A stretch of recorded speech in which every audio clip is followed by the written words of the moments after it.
I've never really been a fan of being an elite special ops agent and just having to sneak around to get to where I'm going, whether I'm heading toward a rendezvous point, performing a stealth assassination, or planting explosives to destroy the latest edition of terrorist technology that threatens the well-being of the good old USA.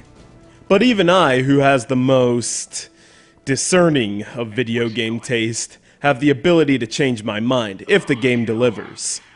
Case in point, the sequel to the world-class third-person tactical shooter known as SOCOM 2, US Navy SEALs, developed by Zipper Interactive with help from none other than the US Navy itself, and published by Sony Computer Entertainment. Outstanding.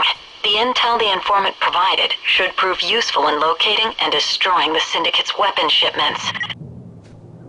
To even call this title just a third-person tactical shooter doesn't do it much justice. It's like going to third-person shooter college. You're gonna have to use your brains as much as you use your weapons, as you achieve tactical objectives in rural Albania, the favelas of Rio, the burning sands of Saharan Algeria, and the Kamchatka Peninsula in Russia. There are also 5 difficulties that will test your mettle, whether you are a greenhorn or a grizzled veteran. SOCOM 2 follows through with the system that made the first SOCOM so successful, meaning you get to bark commands at Bravo and Able Team again, with bigger and better guns that will tempt you to throw caution to the wind in favor at looking at big explosions. We'll try and keep the noise down. Sir, we are standing by. There's a whole mess of bad guys to bring down quickly and quietly. First, you'll have to subdue a bunch of hustlers known as the Saseri Syndicate, who are trafficking nuclear weapons all across Europe and North Africa.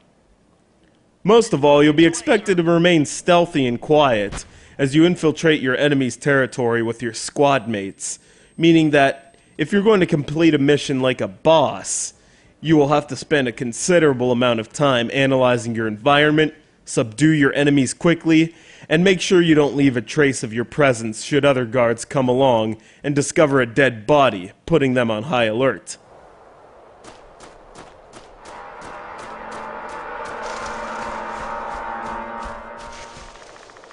They're getting awful close, sir. Maybe we should take them out.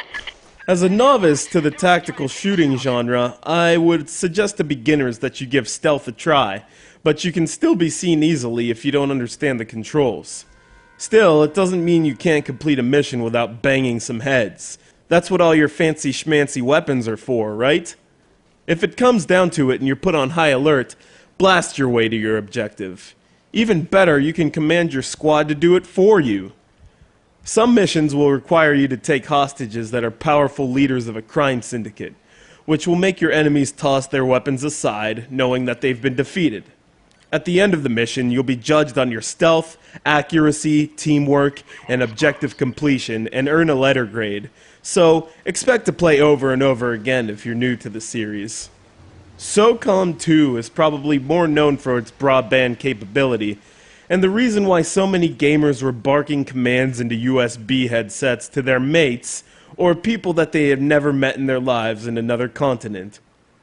Friend lists and clan rosters were the tools of the trade in online multiplayer mode, with 12 new maps, not including those featured on the first SOCOM, which were still available for play. Those that are proficient in both single-player and online play earn my utmost respect, because it takes unparalleled skill and knowledge of your opponent if you are to succeed as a Navy SEAL.